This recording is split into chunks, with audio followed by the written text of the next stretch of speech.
Good morning, ladies and gentlemen. This is J.R. Moore coming to you live from deep in the mountains of the Missouri Ozarks. On Friday, the 19th day of January, year of our Lord 2018, and welcome to the John Moore Show. And proper tip of the day, this is one we've never done before, but they're all important. This is important also.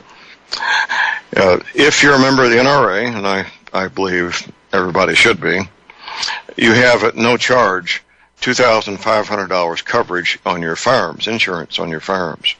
However, you need to activate it. If you don't activate the insurance, you don't have the insurance. So all you NRA members out there, go to the NRA website and activate your firearms insurance. It's up to $2,500. They do not need an inventory of your firearms. They don't need serial numbers. If you need more than $2,500, you can purchase that. They will need an inventory, but still no serial numbers. If you need more than $2,500, this insurance covers loss, damage, flood damage, fire damage, and theft, including theft from a locked vehicle. So that's your proper tip of the day. Check it out and take care of business. We have a patient waiting in the green room, my friend Tom Berryhill. Tom is a gentleman who began a quest more than half a century ago to become a ham radio operator, which he has been for more than half a century. He's also a highly accomplished RF engineer, radio frequency engineer, electronics engineer, man about town, and the manufacturer of the energy cleaner. Good morning, Tom. Hi, John. Good morning. How are you today? Really good. Well, sir, you heard the proper tip of the day. It would be pretty important for people to activate their insurance, wouldn't it? I think so. I mean, if you're paying for it and it's no good until you activate it, you better do something and do it quick. Absolutely. The firearms are always high on the list for thieves to get their hands on, and thefts from gun stores is up considerably the last 4 or 5 years. So everybody, join the NRA. Activate your insurance, and it might give you some peace of mind. Well, Tom, this morning we're going to talk about security while using radio equipment. It's something that needs to be addressed, and it's something that's not well understood, even by many people in the ham community, isn't it? Yes, that's true. Many of the ham operators are concerned about these issues, especially in the times we live in. If there was an event that got us in a situation where we needed to have secure communications, maybe between family members or your community, where you don't need any outside ears listening in, well, you're going to have to make some changes in your operating style and maybe even some of the equipment to get that accomplished. Right. Now, for those who don't know, if you have a ham radio license and you're talking on a ham radio frequency, you're prohibited from using encryption, aren't you? That's correct. No encryption allowed for now. That could change in the future because of the emerging technologies. The ham operators are always encouraged and allowed to experiment with some of these technologies. So the day could come where certain communications could be encrypted, and then perhaps a Morse code identifier, just so they know what station is actually transmitting that data or that encrypted signal. So it could get to that. And there's on certain digital modes, John, where they have digital transmissions. Some of that is semi-encrypted, or at least that's what I've come across. So, and of course, you can make up your own code words and things like that. There'd be nothing stopping you from doing that. Right. And that's the next point I was going to go to. I've done this myself, both in special forces and as an investigator. Made up codes, simple codes that could be used to be able to talk and communicate, so that the two people talking and communicating would know what they're saying. But anybody else, it would not be helpful for them to understand. Well, and I can just give a couple of examples. So I call you on the radio, Tom, and I say, Tom, let's meet at noon Monday at McDonald's restaurant in Owensville. Now, when you hear that, since you know the code, you know I'm talking about noon Tuesday at the McDonald's in Cuba, Missouri. It's because we've already got this code set up. Right. It sounds like a regular, just a regular meeting place. Everybody knows where it is, but there's an alternative meaning to all those words. Exactly. And the code needs to be set up in advance. It needs to be in writing, and it needs to be simple and not raise eyebrows.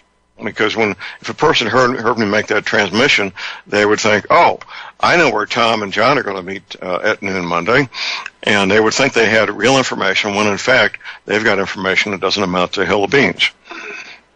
That's right. And, you know, you hear those kind of... Well, John, you hear those conversations all the time on the ham radio, but they're, I don't think anybody's using any codes. I guess they could be, but in most cases, they're just... Yeah, you don't know. You don't know, and it's a great way to set something like that up. Exactly. And it doesn't sound like a code. It's not. It sounds like plain transmission. It sounds like just two guys having a casual conversation, when in fact that casual conversation is in fact a coded message. There's been times in my radio show here, Tom, when I would end my broadcast, and I haven't done this for a while. I would end the broadcast by saying, "The chair is in the window. The chair is in the window." Or I'd say, "John has a long mustache.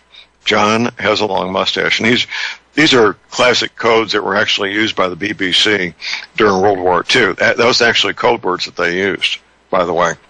And and I would get emails from people asking me what the code meant.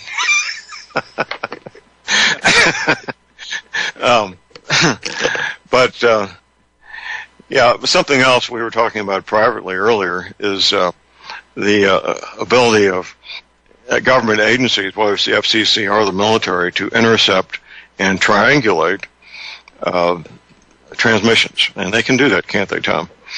Oh, yes, they can. And I know in the HF bands, now these are the shortwave bands, where in my opinion, John, I really believe that anybody that's serious about communications really needs to practice and learn and get their, upgrade their ham radio license so they can operate on the HF bands. The FCC can triangulate. They have a system. It's a long-range direction finding system. I don't know all the details on how it works, but I've heard many times where they've zeroed in on a station that they're trying to locate and issued a citation or whatever the case may be, and located interference or what have you. But I don't know how accurate it is to, if they get into a general area, is it a 5 square mile area or 50 square miles? I don't know. I've never looked into it that much, but they do have that capability. It would also not surprise me, I don't see why they wouldn't have this, where they can actually download the entire HF spectrum and then some, maybe other frequency ranges as well, using software-defined radios. They listen to the entire spectrum, and they could just download it in real time and play it back later or use it as evidence-gathering tools and so on.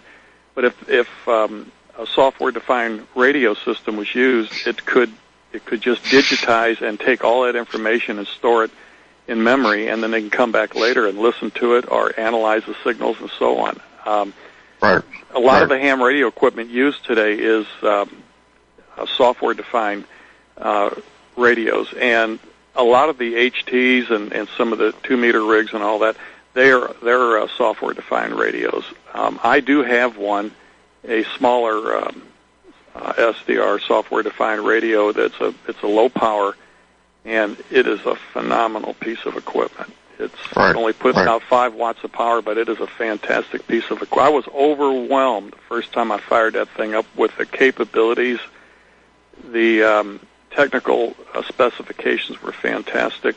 So this type of equipment can be pretty handy to have and use, but just remember that others that wanting to listen in, government entities and others that you might not want to be listening or zero in on you, they could be there with similar, and of course they have a much deeper pocketbook than all of us, so they're going to have the finest equipment. Now, John, I will also mention, this is something for everybody to keep in mind if you're operating in the HF bands, and you might want to do your own research. Look up NVIS, Near Vertical Incidence Signals, and what happens is you use the HF bands, but instead of getting the antennas very high in the air, you basically use a horizontally polarized antenna. So it's a wire antenna, typically, that can be stretched parallel to the ground.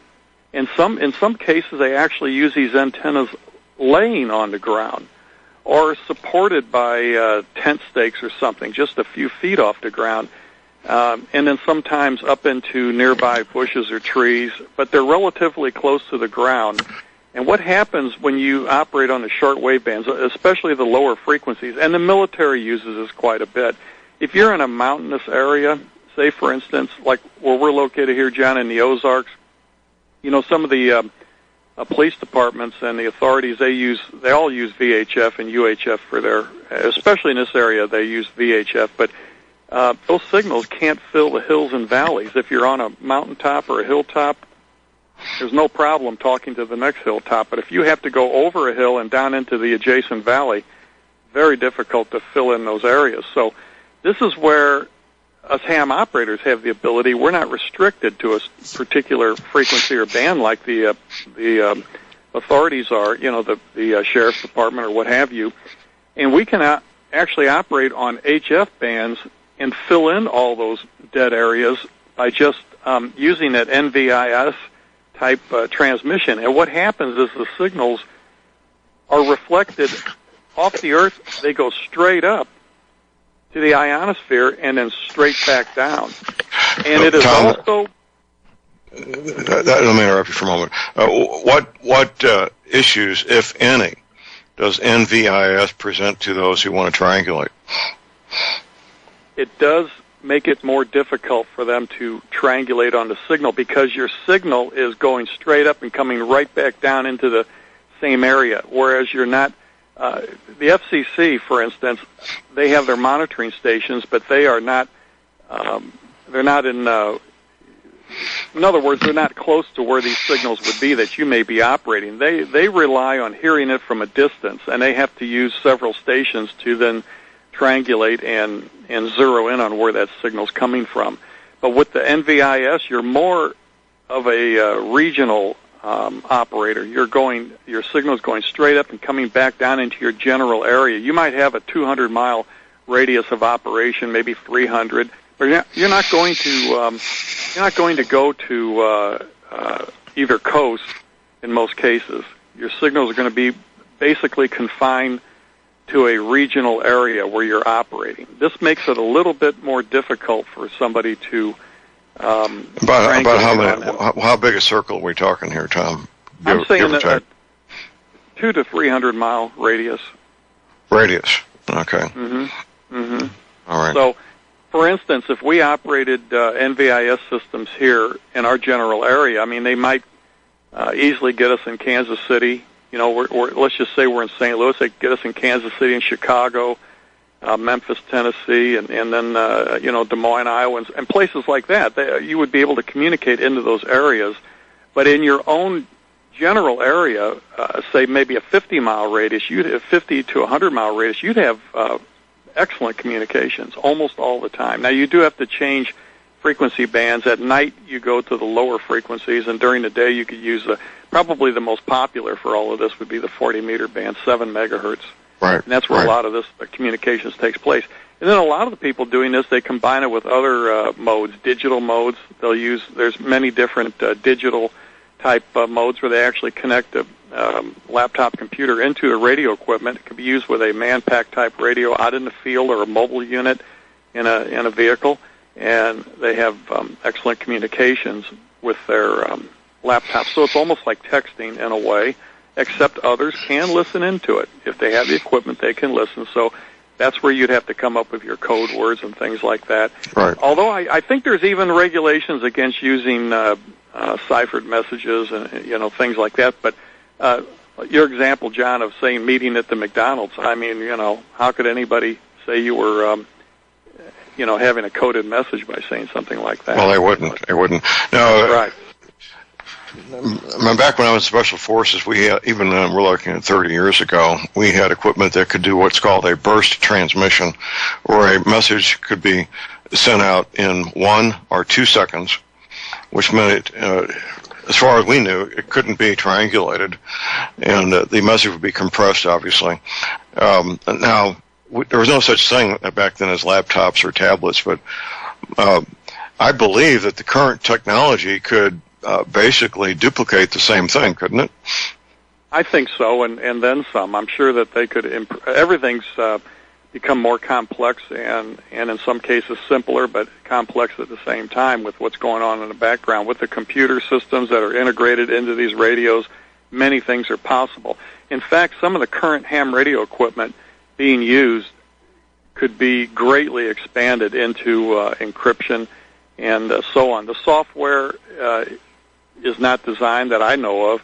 It could be, maybe experimented with in labs here and there, but the computing capabilities of the hardware is there, and they could easily add these functions. The only reason it's not there is because it's not allowed by law. But there's always ways around it, like your example of how you make up your word list and that, and everybody in your network of people, they understand those words and they know what the meanings are. So right. There's all kinds of ways to do this, John. And then we have frequency hopping radios. Now, the military uses that quite a bit on their portable units out in the field. They'll use frequency hopping, where you transmit maybe for a second or so on one frequency, and then it hops to another one. And sometimes you have a basic list of channels, and then the radios scan through there, and they communicate with each other, but they also know the algorithm to where everybody's on the same frequency or same network at the same time, but they don't know what the frequency is that they're on. It's bouncing. They don't need to. The radios talk back and forth. And the radio does all the work. Yes. Amazing. Here's our break. If you got a question or comment, give us a call at 800-313-9443.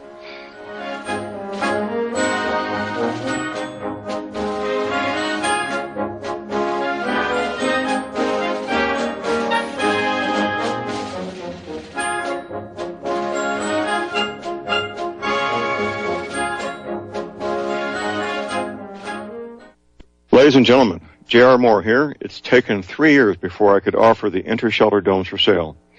During those 3 years, several different governments and militaries were taking all their production. The inter-shelter dome homes may be just what you've been looking for to provide affordable, energy-efficient, permanent, and attractive housing. These dome homes are prefabricated units that can be assembled in a few hours by 2 men with a ladder and simple hand tools. Check out the photos of these dome homes built in the Arctic, on tropical beaches, in suburban areas, and in forests. All the details, many photographs, and the pricing of the dome homes are listed on the left-hand side of my homepage at thelibertyman.com. I think you'll find these homes are not only attractive, but they're energy efficient, and a bonus. You can disassemble them and reassemble them as many times as you feel you need to. Pretty great, huh? Something that's very, very unique. Check them out at my website at theliberty.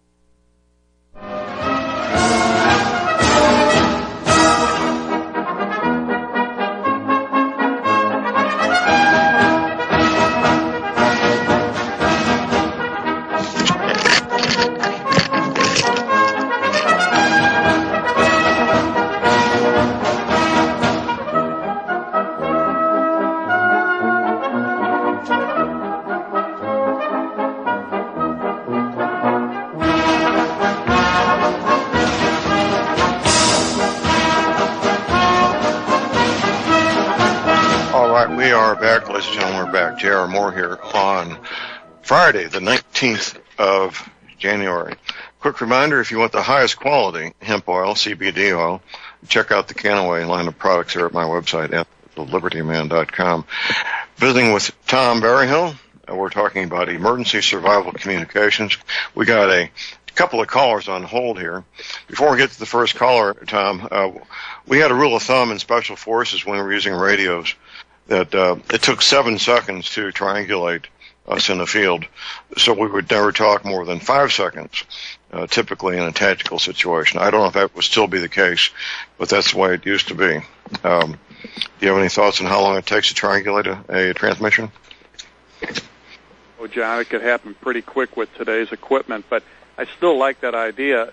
Many times some of these ham radio operators, you listen on the HF bands, and they get long-winded there. I mean, they're talking about the weather and their arthritis, and they're talking about the flat tire they had yesterday, and they roll this all into you're saying 7 seconds. They'll transmit for 7 minutes. I've heard it. For the type of communications we're discussing today, I think keep your transmissions very short so that others can get in there in a quick moment if need be. So keep them short. 5 seconds, 7 seconds, that's great. Yep. There we go. Well, let's get to these callers here. First we go to Tony in North Dakota. Good morning, Tony. Good morning, John. Good morning, Tom. Interesting discussion on ham radio. I'm big into that. And portable also. One thing that we do here, we do portable 160, portable 175, and when we go out in the field, we lay down a reflector also. I have a reflector underneath my 160. Even if you don't get the antenna up high, that reflector really adds to the signal strength that we have found, and it is somewhat directional, not perfectly, but somewhat. So if you lay the reflector wire just on the ground, about 5% longer than the actual antenna is, just a wire on the ground in the direction of the wire, you'll get pretty good propagation in that direction. But the reflector, boy, it shoots that thing straight up in the sky, comes down like an umbrella all around, and the signal strength we have found to be massively increased with that reflector. And it doesn't take long when you're out in the field. You just lay down a wire underneath that the flying wire you got in the sky, and boy, does it add to the signal strength. And then you can just pull it up quickly and go. And so, anyway, I just wanted to throw that in there. I use a reflector. It's almost like having a 2-element beam pointed straight up. At least that's what we have found. What do you got? Yeah, Tony, that's what I was going to say. It sounds like a 2-element Yagi standing on its end. Yeah, that would. You said it does. It works. Is that on 160 meters? 160 meters. It runs about 250 feet. The antenna's, for a quarter wave. And then you lay a 5% longer reflector line, just to lay a wire underneath it, parallel with, and boy, does it work. Whoa. Well, that would Tony, would that be an insulated wire or a bare wire? Probably it could be either way, but insulated braided wires are flexible, easy to roll up and things. Any of the solid wires that are not coated, they are not easy to transport and quickly lay down and quickly pick up. I'd recommend braided, insulated. Yeah, absolutely. Braided, insulated sounds like the way to go. What about 12 gauge or so? I don't even need that. 14 would be easier, and 14 works just fine. If you're going to lay it in the ground permanently, I'd go heavier. But if you're just out and about, if you're moving about and laying down quickly and picking up quickly, 14 I think would be just fine. It works great on 75 also and 40, but particularly on 160 in the early morning hours from like 5 in the morning to let's say 9. 160 is fantastic for, as you said, Tom, out to 300 miles or so. Anyway, I just wanted to throw that in there. Great discussions, guys. Appreciate it. Have fun. Okay. I'll let you go. Thank you, Tony. Yep. Tom, any follow-up before we get to our next caller? Yeah, what Tony was describing there, the reflector is about 5% longer. Now, if you look at the old-style television antenna, it has all those rods sticking out. Right. You really examine that carefully. You'll see that each rod gets a little bit longer as it goes down that boom, and that's exactly what he was describing. Right. Here's our break. We got callers on hold. Stay tuned. We'll be right back.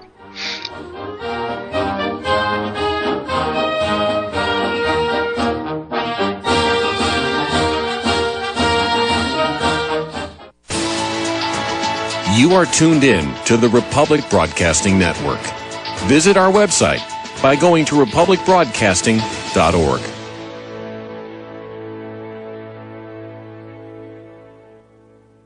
Ladies and gentlemen, J.R. Moore here. We're continuing our energy cleaner promotion, which began August of 2010. 16. In this promotion, you get to buy an energy cleaner, $70 off retail, and a mattress pad, 10% off retail. $200 of the purchase price of the energy cleaner goes to Republic Broadcasting. This is a great way to help get energy cleaners out to people who need them and have some financial issues to deal with. And, of course, a great way to support Republic Broadcasting. Here's what you do. Send in a postcard. My address is John Moore, P.O. Box 201, Davidsville, Missouri. We pick a postcard every 2 weeks. If your postcard is drawn, you get the chance to buy the energy cleaner, $70 off retail, and 10% off the mattress pads. Put your name and your address, your telephone number, and your email address on the postcard, and we wish you the best of luck. Thank you.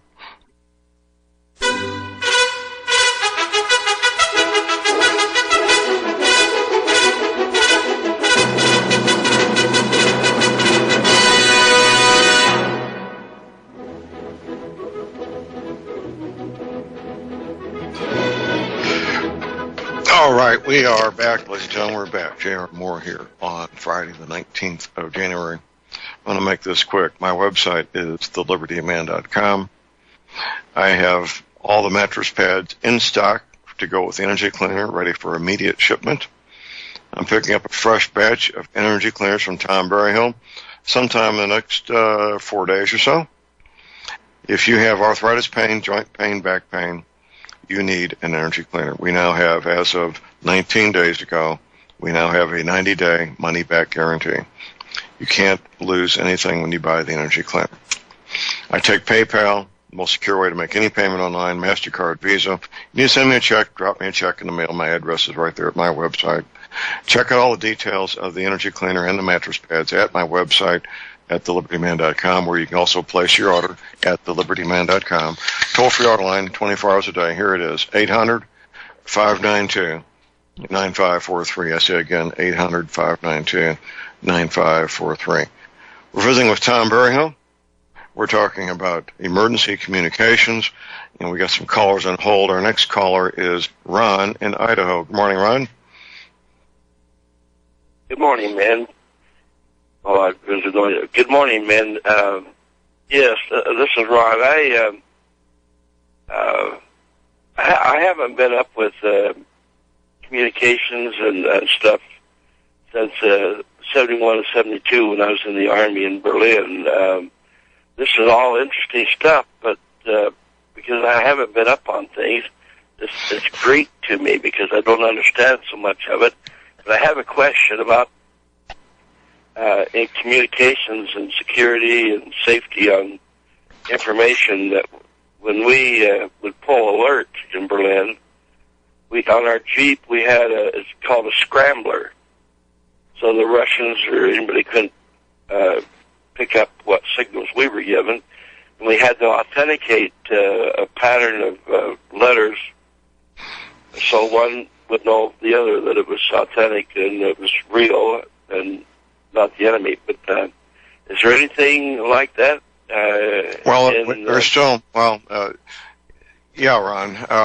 Of course, I'm not up to date on the current situation, but something we used to use, and you may have had access to also. Do you ever make use of one-time pads? I didn't understand what you meant. One-time pads, PADS, one-time pads. Did you ever make use of those? That might have been what we were using. Often they'd have to rotate the pads of the information. Right. Rotate the pads. They're typically it was ink on paper back then, of course, about 4 by 5 inches, 5 by 5 inches, and you would have your pad, and the guy on the other end would have his pad. You each had to have the same page to be able to communicate. Yes. And it was a combination of letters that were scrambled that only you could understand, and the other guy you were sending and receiving from. And when you were done with that message for the day, or sending messages for that day, you would discard that page and go to the next page, the next day. Correct. That's what we did. Yes. Yeah. Mm-hmm. Yeah. Those are called one-time pads. It takes a mainframe computer to break that encryption. It's very simple. It's easy to do, and you can still gain access to one-time pads today through Amazon.com, of all places, and make use of it. It's a simple. By the time a mainframe computer would break that code, it would be days, if not weeks. It is that secure. Yes. I hear every once in a while this gentleman on the radio, and you talk about him. How would I get involved with and picking up knowledge about these radios? Well, do you have access to internet, Ron? Yes, I'm not a computer person. Okay. Well, is there an electronics store in your community, like a Radio Shack, perhaps? Well, I was thinking about. I do have a friend that's a ham radio guy. Well, there you go. Talk to your friend. Does he belong to a ham radio club in your area? Yeah, I think in the system, this disaster, he's one of the head guys. I think for getting the signal out to other people. Well, he most likely knows.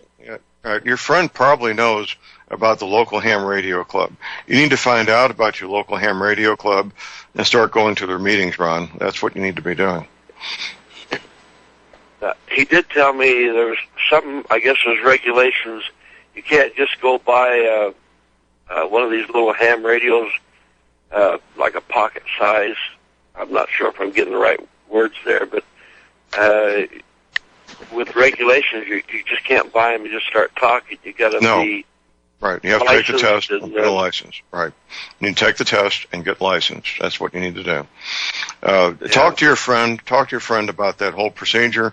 If there's a ham radio club, you need to start going to their meetings, and you'll meet new people that are interested in this, and it'll be a lot of fun for you, Ron. Yeah. Okay. Well, interesting program. Thank you, sir. We appreciate the call. A lot what you guys do. Thank you much. Thank you. Appreciate it. Any follow-up, Tom, before we go to our next caller? Yeah, a little bit. Now, what Ron could do if he's not involved in ham radio, if they purchased a GMRS system, you can run a little bit higher power. You can set up repeaters. They operate on the 450 megahertz UHF band, and they could have some pretty good local coverage with a setup like that. And it would need to be licensed, but it would not involve any kind of a test or anything. Right. No skills test. So then the other thing, John, Ron mentioned scrambler systems, and these are kind of antiquated, but they did inversion scrambling where they would take the audio signal that went into the radio, and the low tones are turned into high tones, and the high tones are turned into low tones. And sometimes they even split that up into bands. They have several bands of inversion like that, and then the radio at the other end can decode that and turn it back into a normal audio stream that's intelligible. So they'll do that on some of these radios. That's still offered even today. So the combination of several inversion bands, audio inversion bands, and single sideband really keeps it relatively secure. If the radio's not used all the time, that would work pretty good. But I don't believe that's allowed on the ham radio bands. Again, that would be a form of encryption and would not be allowed. Most everything today is all digital modulation, and they can easily encrypt that, and it's very hard to crack. Right. Well, before we get to our next caller, I mentioned in passing these one-time pads. The most recent version I was looking at, they make use of 10-sided dice. Now, typically dice have 6 sides, but the dice that they use in this have 10 sides. And rolling these 10-sided dice is part of the protocols for using the one-time pads. I don't want to get into this too deep into the technical part of it, but it's simple. It doesn't require any batteries or electronics or anything like that to generate a coded message by using one-time pads. Very, very, very slick and very neat. Next caller is Glenn in Philadelphia. Good morning, Glenn. Good morning. Good morning, John. Good morning, Tom. John already stole my thunder, Tom. I was going to begin by saying the chair is by the door. Repeat, the chair is by the door. but the in terms of maintaining security and stuff like that, one thing I always think of is in the event of a real civil emergency, they're going to have a bunch of people just picking up radios or firing up radios and trying to transmit. People who don't know what they're doing, aren't licensed, clogging things up a bit, which happens to some degree now. I mean, there are already any number of non-licensed users out there, and the FCC's ability to track everybody down has its limits, but just simple stuff like duplex operations, transmitting on one frequency, listening on another, can be very, very effective, as well, because they might hear one side of a conversation but have no idea what frequency the other is on. That works quite well, Glenn. In fact, in the old days, I don't know if they still do it, but the taxi cab companies used a duplex system. They had the base station that dispatched all the cabs would transmit on one frequency, say channel A, and all the cabs listen to channel A, and then the cabs talked back to headquarters on channel B. This prevented the cab drivers from talking to each other and clogging up the system. If they had a requirement for the cabs to talk to each other, they could put it in a repeat mode. It was basically a repeater that wasn't automatic, and that did that worked quite well. And that's a good point that you brought up. Yes. Right, and then there's of course there's split just can listen off a few hertz off to one side or the other, a few megahertz off to the side, and that's usually used just for noise on the frequency and that sort of thing. But at the top of the program, you had mentioned the use of encryption, and the idea that you might see devices with encryption built in and a CW license identifier and that sort of thing. But then you'd be subject to all the same stuff they're having with computers right now. The manufacturers, of course, would have backdoor access to the encryption, and people would try and hack it. Although in the realm of hams, there's not going to be that many people trying to do hacking. But I have an acquaintance who has services these radio units for police and fire, and they have encrypted frequencies that they can hop over to. So that's an interesting thing. But encryption, I was thinking to the days when they were proclaiming that 64-bit encryption was unhackable, and you had the PGP question and all that. And now, basically everybody's figured out that it doesn't matter whether you go 64, 128, 256. The protection grows exponentially, but so do the efforts to hack encryption. So, just bouncing around frequencies, doing duplex operation, and using prearranged code like you and John spoke of is probably more than enough for most people, to function adequately. Well, I agree 100%, Glenn. I really do, and I think it really gets right back to John's one page, And John, by the way, you gave me a set of those little dice that you use for the 10-sided dice. Yeah. Yes, and they're very interesting, very simple, and simple is best. And of course, with ham radio, if we had a serious situation where we needed to kind of keep the communications private, a real simple system like that could be set up, among your friends and your group. And the frequency of operation could be changed on a daily basis. I mean, that could be right in the coded message, what channel you're going to use for the next day and things like that. So I really do think simple is best. The reason the digital encryption on the police channels is so good is, they're stuck to that frequency. They can't move around like the ham operators can. I mean, we can go on this band on this day, a specific frequency on the 40-meter band, for instance, and then later that evening a different frequency on the 80 or 75-meter band, And then, like Tony was talking about, the 160-meter band, which is a very interesting one to experiment with anyway, but the antennas are quite large. But there's not a lot of traffic on that band, so it's a very good one to use. So a combination of these things, like the simple is best, John, your suggestions, and then what Glenn's come up with, yes, duplex operation, multiple frequencies. It can really confuse anybody that you don't want to listen in. So all those methods could be incorporated. Right, right. Yeah. Back to something, John always says is the most sophisticated of technologies are, most often or almost always subvertible with some sort of simple means.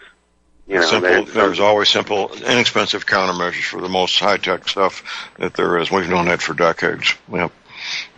Yep, bingo. All right, gentlemen, thank you. Okay, thank you.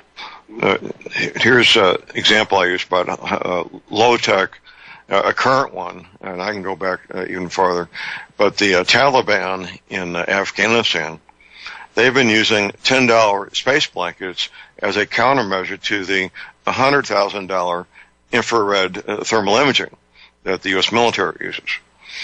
So if there's a drone overhead or an aircraft or a helicopter, they just simply get down on the ground, they cover themselves up with a green space blanket, and their thermal image just disappears. So it takes $10 as a countermeasure to defeat the $100,000 American technology. Pretty neat, right, John? Yes, it is. Very interesting and simple as best, and probably very frustrating for the guys trying to locate them. Now, as far half a century ago, the Viet Cong knew that we were dropping pieces of equipment that looked like a green leafy plant from airplanes. It was stuck in the ground, and to look at it, you say, "Well, that's just another plant in the jungle." When in reality, wasn't that a microphone or something? Well, they had those too, but the one I want to describe is an electronic device that could detect human urine and tell the difference between human urine and cow urine, for example. So the device would detect human urine, and they would send a signal back to the Americans, and the B-52 bombers with college-educated pilots and millions of dollars worth of equipment and $1 million worth of training would fly over the jungle and bomb buckets full of human urine that had been left there by the Viet Cong. That's what we did that. I mean, seriously. We did that. Yeah. Well, all these systems can be. Now, the other devices did have microphones, and they could detect human footsteps. So the Viet Cong would walk along with the water buffalo, and the water buffalo footsteps would conceal the human footsteps. Oh, so they could tell the difference. Yes. Okay. And they wouldn't get bombed. So we were bombing buckets full of urine out in the jungle, and that was really high tech for half a century ago. Really high tech. Here's our break. Stay tuned. We'll be right back.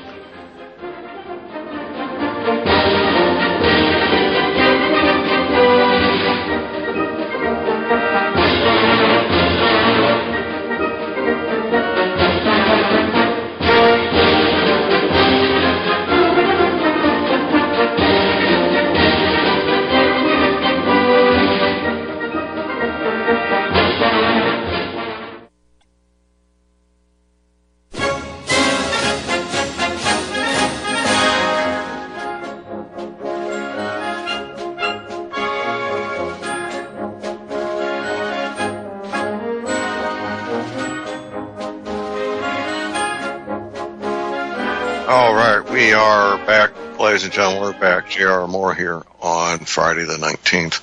Tom, you're right. They also had electronic devices that looked like a green leafy plant with microphones that could detect human footsteps, and the men Viet Cong would walk amongst the water buffalo so that they couldn't be detected. I just think it's hilarious that we had, a B-52 is a multi-million-dollar aircraft. The pilots are college educated, with each pilot requiring $1 million worth of training each. Highly sophisticated, expensive equipment, broadcasting a signal back to the U.S. military, and we go and bomb buckets full of urine in the jungle. I think it's hilarious. Yes, it is. And they spent nothing to do that, and look at what our side had to do. Yeah, inexpensive countermeasures, and something we've talked about before, and this may become an issue, is how to fabricate a device that will kill a drone, and that would basically be something that would disrupt GPS with a Yagi antenna and an amplifier, right, Tom? Well, that's true, but John, I guess I can't really talk about it a whole lot, but I made some special antenna units for McDonnell Aircraft years ago. We worked on the development with them when I was manufacturing multi-layer printed circuits back in those days, and they were made out of ceramic. I remember it was a 5-layer ceramic, part of the feed horn or something, or I don't remember all the details, but it was a very interesting project, and it was for the aircraft to not get the GPS signal jammed. Although I will tell you this, the GPS signal is very easy to jam. It's such a low level, weak signal. It doesn't take much to overcome. We'll talk about that privately sometime. But GPS. We need to get some working drawings so that this can be done when the time comes and distribute the information. I think you could probably buy the equipment on eBay. I mean, every little module and gizmo is coming out of China now, and it's not hard to put something like that together, and it would maybe upset anybody trying to use a GPS in your general area. I'm sure that's quite illegal. Not suggesting anybody do it, but it's quite possible. Well, sharing the knowledge. There's nothing illegal about sharing the knowledge. No, that's true. Trying to hit a drone with a shotgun is not something that's going to be very easy to do. But with GPS is gone, these drones they'll just be useless. Tom, we're pretty much out of time here. It was a quick hour. Yes, it was. Very interesting. All right. Some good calls today too. Great calls. We appreciate your being with us, and have a great weekend. We'll talk privately soon, Tom. Okay, John. Talk to you later. Appreciate it. Thank you. Okay, we have top of the hour break coming up here momentarily. We'll have Dr. Phil Myers with us, and we'll have our health tip of the week. It's always fun to never know what Dr. Myers is going to come up with. The health tip of the week. There's our break. Stay tuned.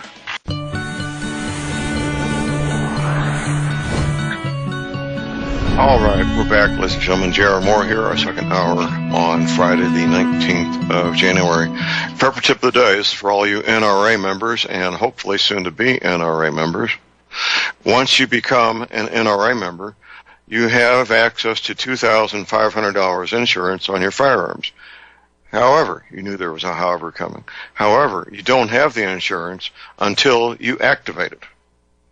They do not need your serial numbers from your firearms, and it covers loss, theft, damage from fire, flood, whatever it might be. So join the NRA and be sure and activate your NRA firearms insurance. That's your prepper tip of the day.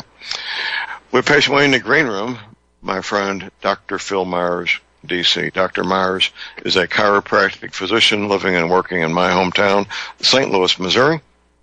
In fact, I'll be seeing Dr. Myers in a few hours here. If you need to get started with Dr. Myers, very simple. Get started. Call his office, set up that first private no-charge consultation.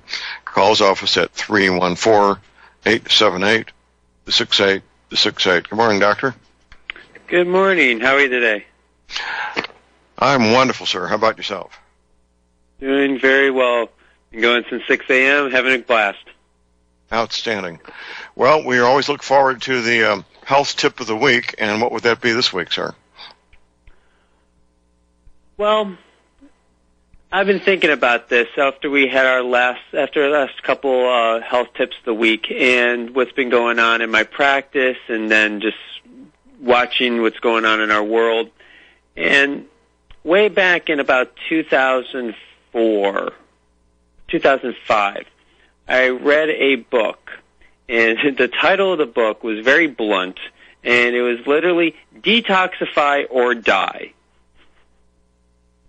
And I read the book, and it was phenomenal. It opened my eyes to a lot of the things that one could do to help eliminate all of the heavy metals, the parasites, the bacteria, fungal molds going on in that we are exposed to, that we have in our bodies, and really amazing, wonderful ways to get rid of these toxins that are affecting your liver. Where, for example, I'll just be personal, that were affecting my liver, that were affecting my lymphatic system, that were affecting how my digestive system was handling bringing energy to my brain so I could think clearer, taking the inflammation out of my joints, and so that I had more range of motion, all these different types of things. And it was interesting, though. I would show this book to people, and they'd get all up in arms about how scare tactically it was, and that it was just like detoxify or die. What are they saying? That we live in a polluted environment, this and that, and I'm healthy and I don't need to do any type of detox. And what are you trying to say? What are they trying to say here? And all this and that. And that was in 2004. And so I kind of backed off with people about not putting it in their face. I'm like, okay, well, if it scares people, like, okay, maybe it is a scare tactic and anything like that. Anyways, over the years of taking care of hundreds and hundreds of people over weeks, months, years, in every different type of practice environment that I've been in, it gets to the point where you just can't do much more for somebody's body, or somebody's help them with their mind or help them recover from any type of disease process due to the extreme amount of toxicity going on in their body. And yeah, you can give them a supplement to help detoxify this or detoxify that bacteria or this fungus or that mold or this virus. But it comes to a place where I would notice that, my God, their immune system was so addicted to the environment inside their body that it stayed in an inflammatory immune system. And it was always responding to these really deep memory patterns and also the tissues themselves are holding on to these neurotoxins, these bacterial fungal mold imbalances, these heavy metal parasites, and I was seeing it affecting genetics. From the genetic code, all the way from your MTHFR gene to the GCMAF gene. And for people that don't know what those two genes are, those are very important genes that your body utilizes to help with hormone vitality and balance and brain thinking ability, and also how your body handles immunity and is reverse aging versus aging. And aging fast is what we are doing. Mainly, and this book was dead on accurate, is we are living in a really, really, really polluted environment. So my health tip of the day is we really need to, and I specifically have been doing this for myself even more than I had been before, is really start eliminating those foods that are empirically inflammatory, and or the combinations of foods that, yes, they are good by themselves, but when you add them to other foods themselves, they become empirically inflammatory just by their own nature of metabolism. So for an example of food combining, laws.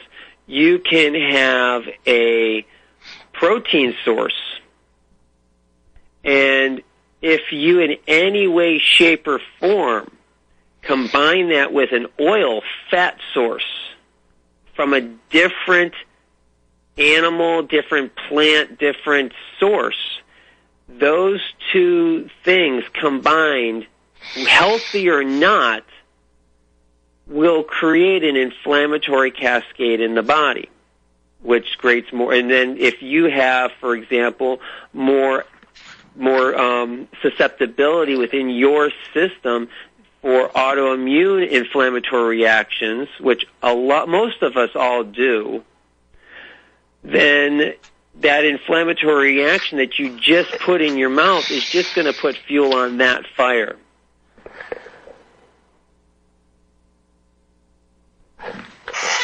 Well, doctor, these inflammatory foods, are the inflammatory foods the same for each individual, or are they different for each individual? Pretty much the same. So let's take, for example, again, let's just take a chicken breast. Now, here's the thing. I am a vegan, and for about 3 years, I said, okay, I really need to go vegetarian into veganism, and I knew that. And for a long period of time, it was really challenging for myself with my lifestyle and also my own belief structures behind it. And so for a while, I was about 60-40, 60% vegan, vegetarian. Other times I would eat meat and not care. And then as time went on, I went 80-20, and then I was about 90-10. And then right around the end of the year, I finally said to myself, in 2017, you know what? Yeah, I'm done. Because what I noticed is every time I would have what I just call flesh now, I don't care if it's fish, chicken, poultry, or whatever, it's flesh. And every single time I ate any type of flesh, I started seeing those little inflammatory things. My joints were just a little stiffer in the morning, the next day. My gut was just a little bit bloaty or distended, or I had weird bowel movements.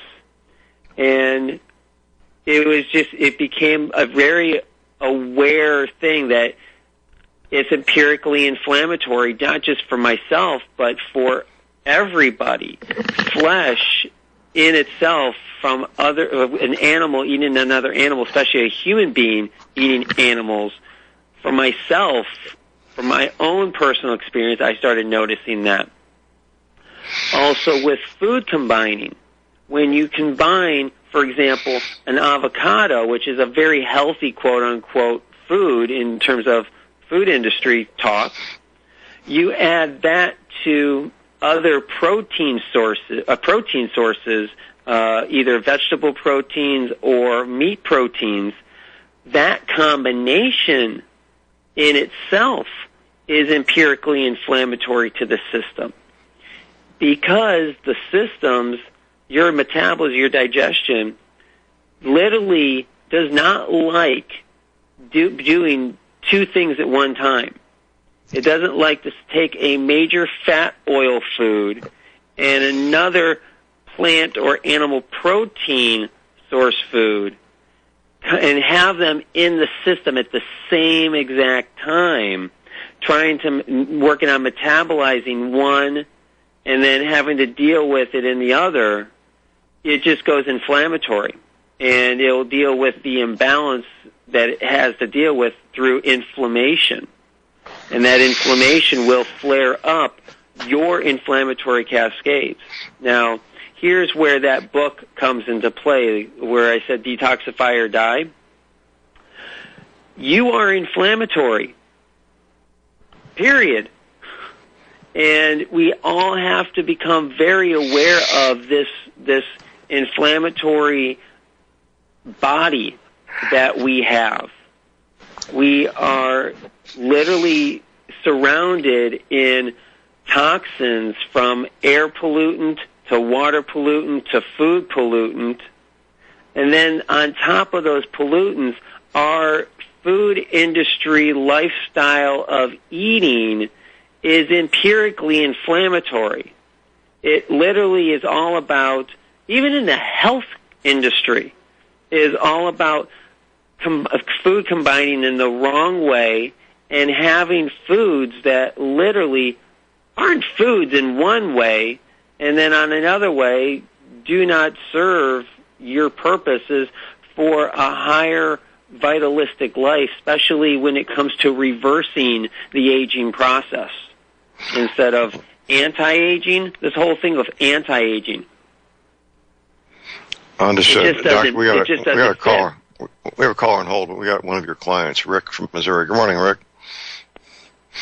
Yeah, good morning. Good morning, John. Good morning, Doc. I am a client, but this was, we both have a day off. Hey, I've got a comment and a question.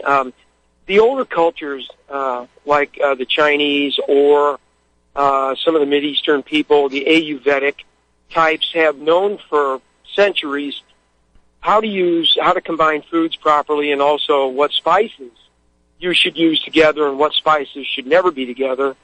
And I've been to their houses, like Hindus and stuff, and they will feed you food until it's flying out your ears, but you'll never even burp. They just know what they're doing, and, you know, the European cultures aren't as good at it.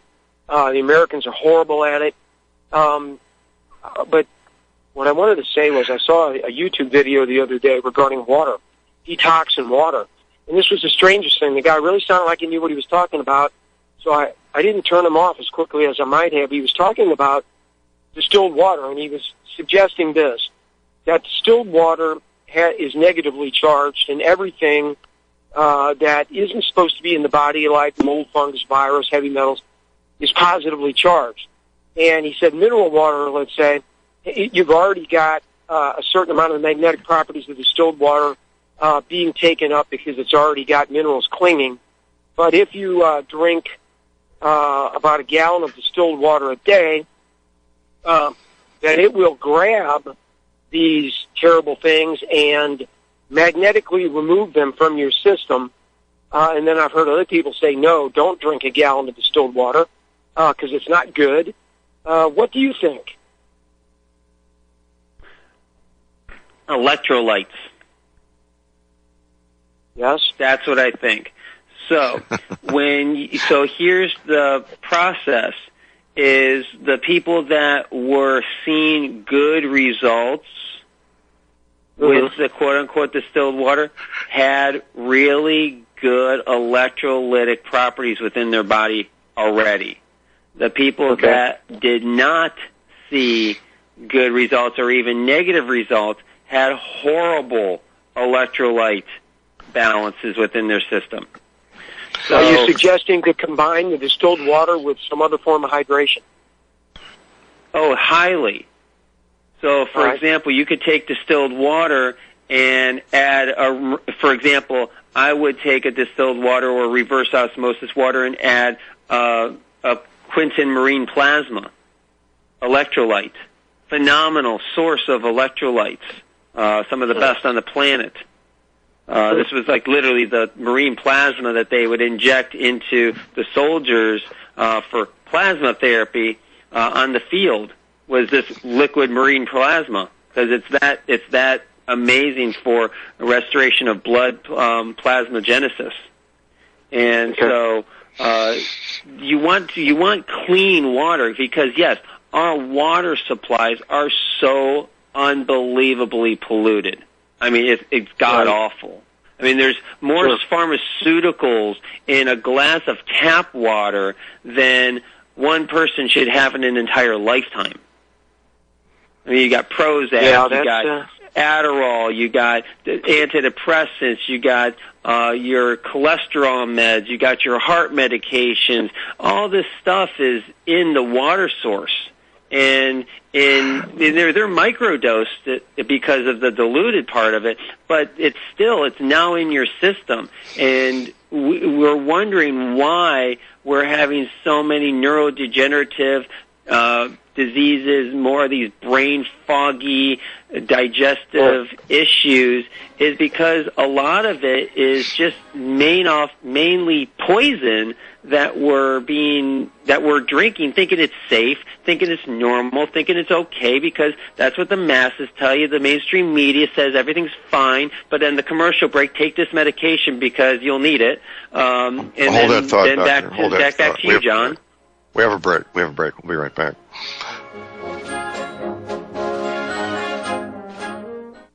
Ladies and gentlemen, J.R. Moore here. It's taken 3 years before I could offer the inter-shelter domes for sale. During those 3 years, several different governments and militaries were taking all their production. The inter-shelter dome homes may be just what you've been looking for to provide affordable, energy-efficient, permanent, and attractive housing. These dome homes are prefabricated units that can be assembled in a few hours by 2 men with a ladder and simple hand tools. Check out the photos of these dome homes built in the Arctic, on tropical beaches, in suburban areas, and in forests. All the details, many photographs, and the pricing of the dome homes are listed on the left-hand side of my homepage at thelibertyman.com.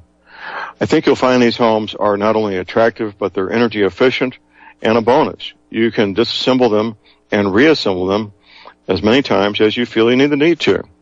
Pretty great, huh? Something that's very, very unique. Check them out at my website at thelibertyman.com.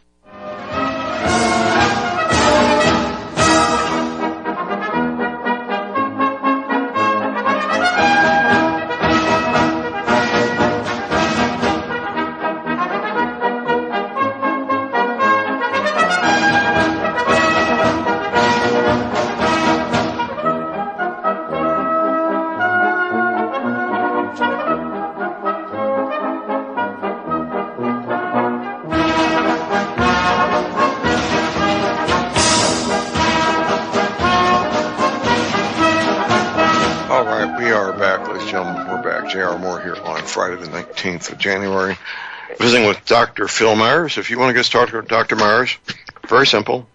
Call his office, set up that first private, no-charge consultation. Here's that office telephone number, 314-878-6868. You got cut off in the middle of your thought there, Doctor. Oh, so, yeah, basically, yes, so, sorry, the distilled water aspect with the electrolytes, we are so depleted. So here's the health tip of the day. It's more of a reality check. Is our population is sick. Period. The generation that is now being born, that's this current generation, has been statistically analyzed that they will have a shorter lifespan than their parents. I mean, that is than us, the ones that gave birth to them all. That is a statistical truth that has been analyzed by everybody. And so we really have to realize that if the generation is now that is now around being born is going to have a shorter lifespan than us, then who gave birth to them? We did. So then their genetics are weaker. Their genetic codes are being more susceptible to all this stuff that's going on here. Then on top of it, all the pollutants, the vaccinations, all the different things that go on. Our systems are sick, and we really, really, really need to, and this isn't a scare tactic, this is a reality check, we are Doctor, literally... I need to interrupt you here because we don't, what you're saying is true, first of all, but it goes beyond infants being born in 2018. When I look at photographs of 18-year-old youngsters in the high school photographs, now an 18-year-old man or woman, and these young adults, typically they're at their very peak of their physical abilities, their physical performance, their physique. And when I look at these youngsters, I see about half to 60 or 70% are not height-weight proportionate, which is an outward sign of something being wrong. And that's our future. That's our future. Mm-hmm. And our future looks pretty dismal. Well, and that's why, for example, so when you're dealing with an emotional person right now, because this is an emotional topic, and I'm going to be very personal when I talk about this, is, for example, I am no longer going to be putting myself into the category of the sick dying young. And I am going to start putting myself into the category of the young living long. And a long, long time that is. And there is so much saying. A healthy long time. A healthy long time. That's what I'm saying. And that's what I'm saying. It's a youthful, and that's what I don't even want to have to discriminate that anymore. Is when you live a long time, it's going to be a healthy aspect. It's going to be a reverse. For me, it's going to be a reverse aging, where I see new veins forming into my system, where I see my skin more shiny and vibrant, where I see my hair becoming thicker and growing faster.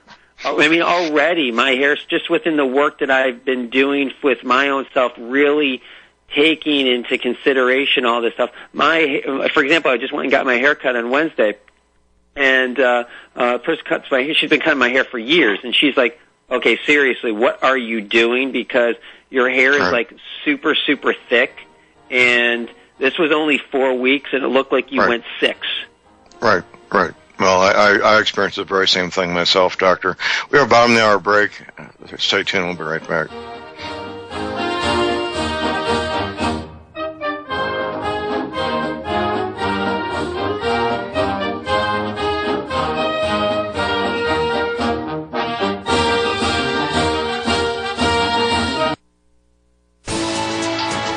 You are tuned in to the Republic Broadcasting Network. Visit our website by going to republicbroadcasting.org.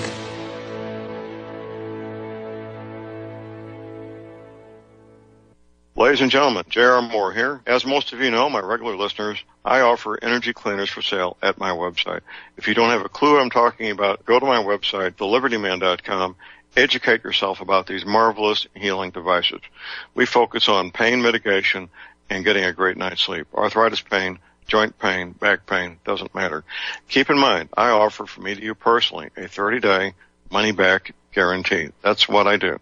Energy cleaners, $285, shipping included to American zip codes. You can educate yourself all about the energy cleaner right there at my website, the patent application, the wonderful testimonials. Be sure and check out the factory-made fitted mattress pads that go with the energy cleaner. Now, I offer from me to you personally a 30-day money-back guarantee. That's what I do.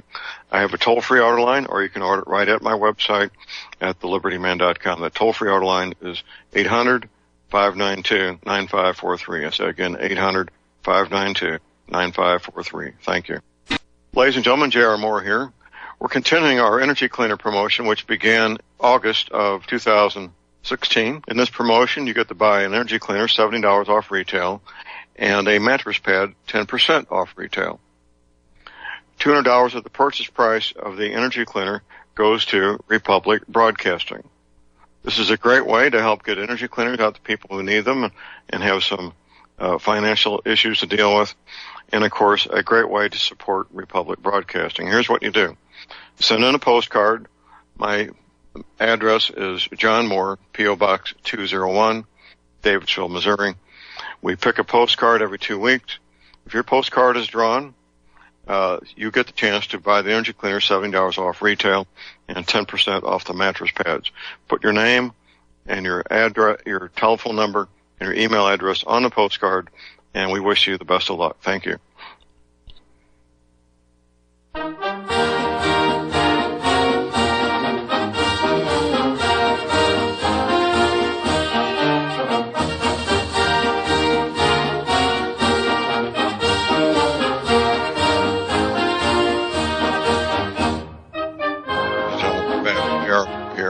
on Friday, the 19th of January.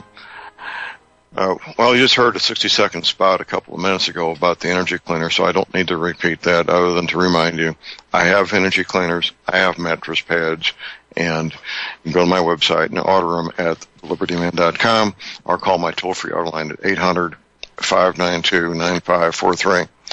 Visiting with Dr. Phil Myers. It's easy to get started with Dr. Myers. He's my personal physician. Call his office, set up that first private, no-charge consultation at 314-878-6868. Doctor, you're underage 52, aren't you, sir? Doctor? Yes, I am. Yes, okay. I am. That means I could be your father. I'm old enough to be your father. Correct. If you were. So my name is not Luke. Yes, sir. This is going to be a testimonial. I've been following your protocols now for what? I'm not sure how many years. 6, 7, 8. I don't even. I've lost track. Yeah, about 8. Yeah. Okay. Excuse me while I'm back. Okay. It's been about 3-4 years ago. I was going through some protocols that you had me doing. I hadn't seen my wife for I think 2 weeks, maybe or so, and my eyebrows before the protocols were both completely gray. So we get together, and she says, "What are you doing?" And I said, "What are you talking about?" She says, "Are you coloring your eyebrows?" I said, "What in the world are you talking about?" And she says, "Do you even know me?" your one eyebrow, my dear, is completely brown, and the other eyebrow is getting brown. And I just looked in the mirror, and the one eyebrow is completely brown, and the other one is about 2/3 brown, and not much gray left, quite frankly. And that's due to the protocols that you had me doing, doctor. And I have to cut my fingernails pretty frequently, and my hair, I get a haircut every 2 weeks, and there's a lot of hair on the floor. A lot of hair. Mm-hmm. And, of course, it's a combination of your protocols and the energy cleaner both play into this. But signs of health do have to, and people's hair turning gray has to do with the what's going on inside their body, doesn't it, sir? Oh, absolutely. And just like you said, it's the protocols. It's all the protocols you're utilizing. In protocols that I mean like the system that you're involved in, not like the cookie cutter, everybody fits into the same mold type of protocol. And so I just want to make everybody clear that that's what he's talking about. And so it's very important to make sure that, and here's the thing, and we get caught up in this. Like, okay, well, let me start putting healthier things into my body. I get that. I think putting healthy things into our body is extremely important. However, the most important part is stop putting the toxins into your body. I mean, you can do all the good vitamin, mineral, enzyme supplements, drinking all the good types of filtered water and all that kind of stuff. But if you're still putting into your body inflammatory things, then that's where you're going to get in trouble. And so, literally, and I'm the messenger, so don't shoot the messenger here. But it's just what it is milk, dairy products. So your milk, your cheeses, your dairies, your yogurts, your butters, your ghee, all that kind of stuff is empirically inflammatory. It just is. And not so much ghee because they took the milk protein out, but what happens is people mix ghee with the proteins. And then that becomes empirically inflammatory. And I'm sorry, your flesh from all of our animals and fishes are inflammatory. They're loaded with hormones that our bodies do not belong working with. They are loaded with antibiotics and things like that that our bodies are not equipped to deal with. They're loaded with major heavy metals that our body just is not used to dealing with. And on top of it, then you have all these heavy metals, which are a magnet to parasites, and parasites in the flesh of the animals, that's a magnet to heavy metals. So now inside of our bodies, and these suckers hide, heavy metals and parasites hide within deep, deep, deep tissue structures. When we hear about, they see the parasites or the worms and stuff like inside the lumen of my gut and everything like that, that's when it's really bad. When it's bad, period, it's hiding inside your joints, inside neural networks, inside the interstitium of the connective tissues. That's where these suckers hide. That's where they eat all of your food. That's where they evacuate their waste, is a neurotoxin, and then complete and utterly fry out your brain. It's just how it is. So literally, right now, here's your health tip of the week. Everybody, let's do this. Stop dairy. Give yourself it. Like, this is the health tip of the week that's going to be for the rest of your life. Stop the dairy.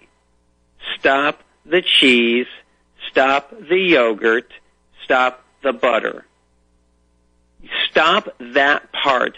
Start eliminating that out of your lifestyle, and then we'll start continually feeding your body the rest of the stuff that needs to happen.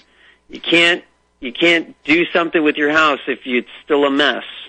So why don't we clean house?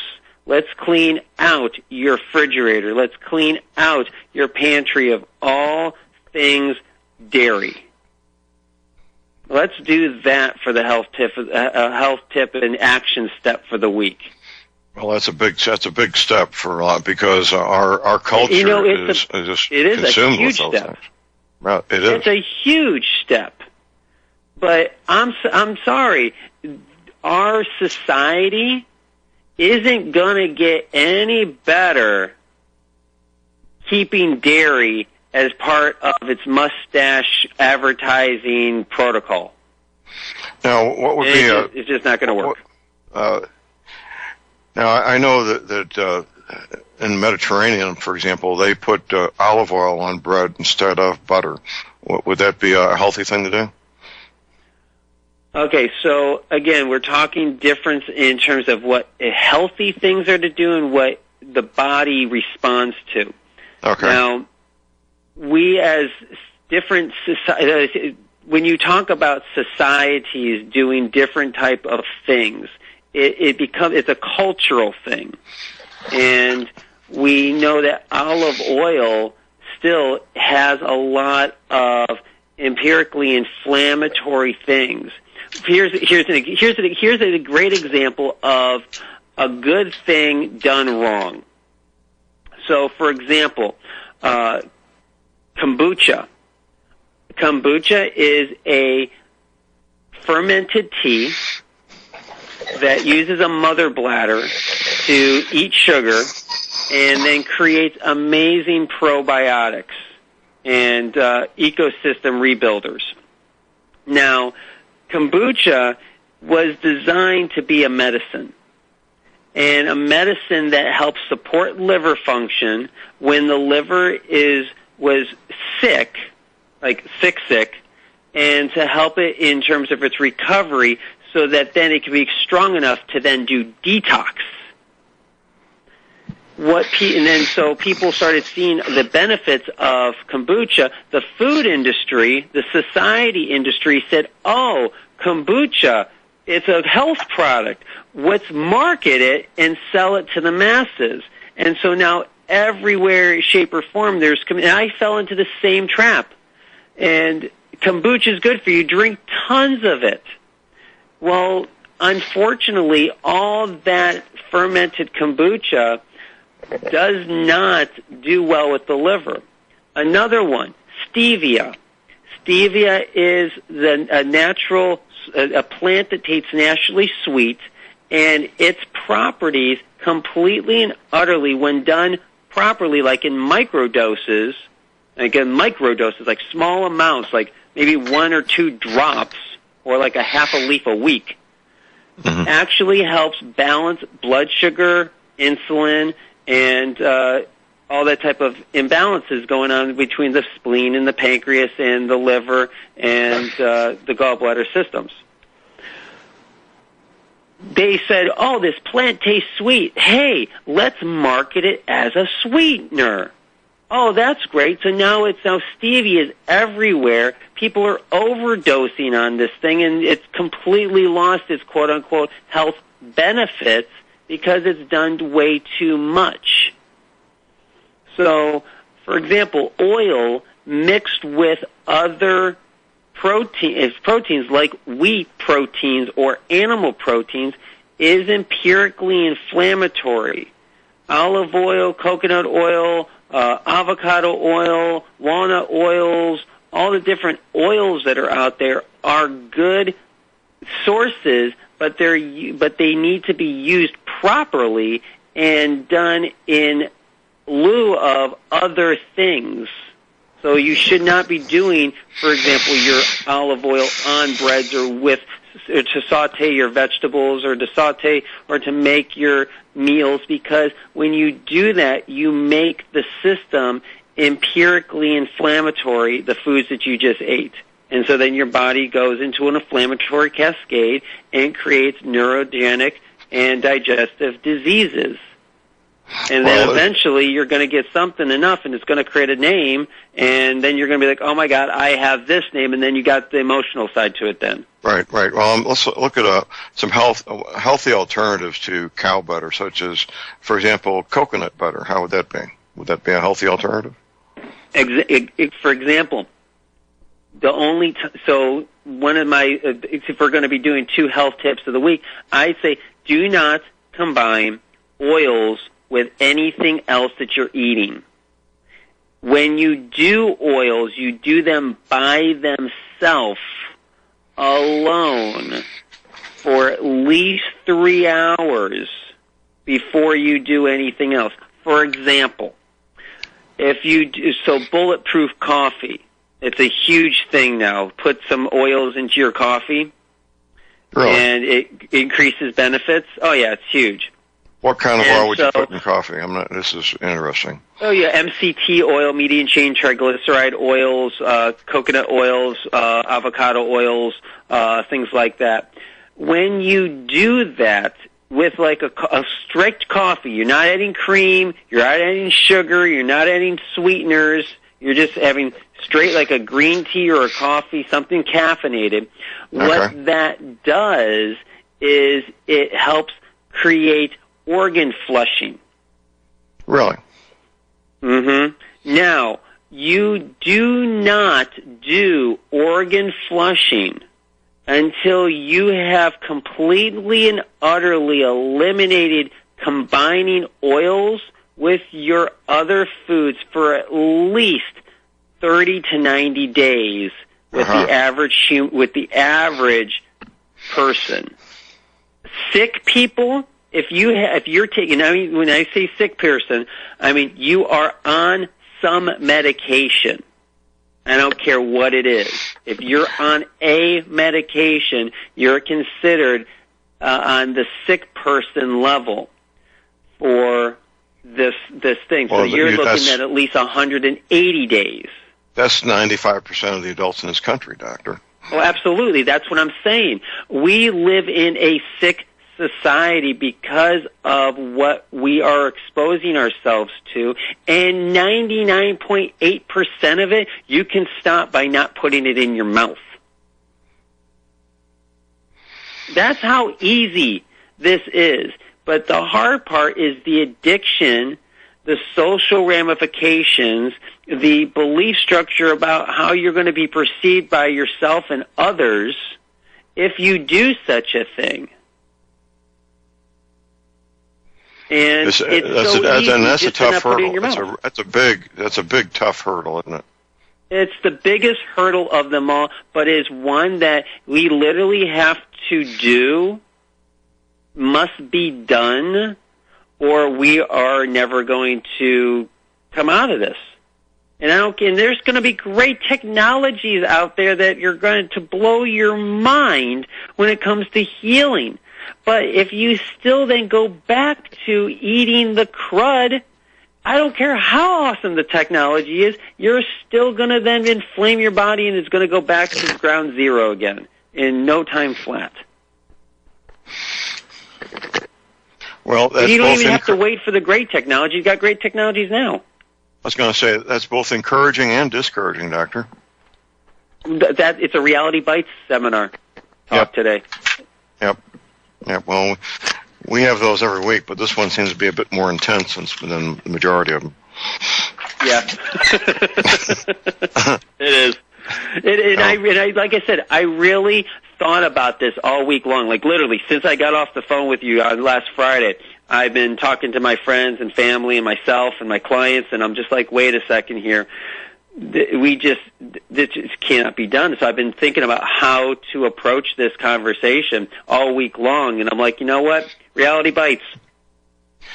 Well, and you can be mad at it, you can be upset with it, you can resent it, but that's just part of the mechanism as well, because then that gets you out of what we talked about last week, which is letting go, surrender, forgiveness, breathing, getting back to your breath. Well, my wife, Dr. Moore, told me more than 30 years ago when she began her practice as a chiropractor, and I can paraphrase what she said, something to the effect of, John, these people will die before they'll change what they eat. Mm-hmm. It's so true. That's a true statement. They will, and they do every day of the week. Every day of the week. Yeah, that's 100% true aspect. Yep. It's a sad commentary, but it is reality.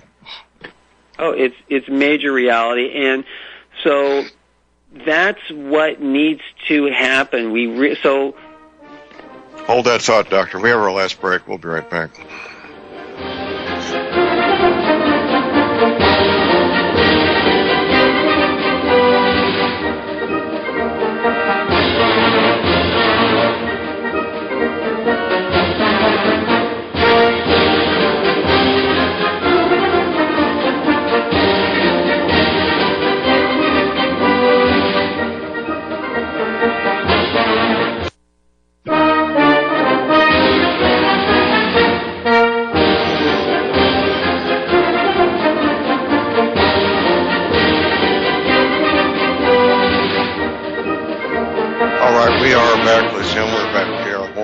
Friday the 19th of January.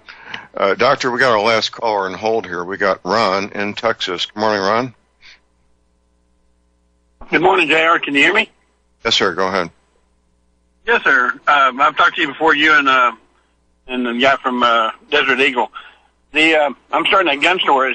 Your proper tip on the being an NRA member, does that transfer over to a business or not? This is well, I'm not sure I can answer that right now. I would go to the NRA website and check it out and see if you can find your answer there, Ron. Okay. Yeah, I just thought I'd ask you, buddy. All right, buddy. Thank you. Have a good weekend. Okay. Good luck on that. Well, Doctor, the food we eat and the food we don't eat is the key to everything, isn't it? Literally. And combining them properly. And we've combined so many different food groups into our lifestyles as a society collectively. I don't care if you're European, American, or South American. We've combined foods that do not and should not ever have been combined. One of them is oils with your protein sources, your protein fibers, and that's going to be like your root herbs, your high fiber vegetables, and your if you're still utilizing meats, your meat proteins and your lentil proteins, stuff like that. You stop combining them, you'll notice a huge change 2 things you can do right away. Eliminate dairies and let go of combining your oils with your proteins in your vegetable sources. And I'll tell you, you will start noticing a huge change. Huge. Well, that's really good. That's really good. What we went through today has potential by itself. This 1 hour by itself could save a lot of lives and help a lot of people, couldn't it, Doctor?